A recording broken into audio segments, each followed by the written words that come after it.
Malaysians were promised by Pakatan Harapan government that when they remove GST and introduce SST, etc., life would be better for the man in the street. Prices will fall, ringgit will increase in value. But no, this didn't happen.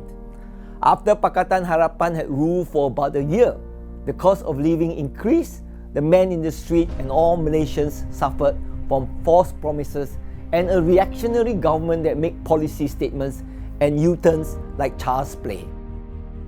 The first priority of the Pakatan government should have been uplifting the poor, alleviating the burden of the low-income group, and improving the quality of life of the middle-income group. Instead of managing the nation's need and narrowing the gap between the rich and the poor, the first thing the Pakatan Harapan government did was to organize a Bumiputra economic convention to play up the race card, which was directly opposite to the very core promises by DAP and PKR of doing away with race-based policies and focusing on needs-based policies instead. Ironically, both these parties have the biggest number of member of parliaments and the support by Malaysians who desire a new Malaysia with a more level playing field. Instead of harping on the Bumiputra economic agenda and now revisiting the Bumiputra 30% share quota, the government should have addressed the hardship faced by the B40 group and implement initiatives to improve the quality of their lives. According to the Salaries and Wages Survey Report 2017, half of the Malaysian workforce, or nearly 8.6 million people, earn less than 2,160 ringgit per month. Additional data collected by government agencies show that most Malaysian Chinese earns below the 2,350 threshold. These figures prove that low-income plagues across ethnicities. Thus, the government should focus its efforts in addressing the low level of earnings and improve the country's income per capita altogether.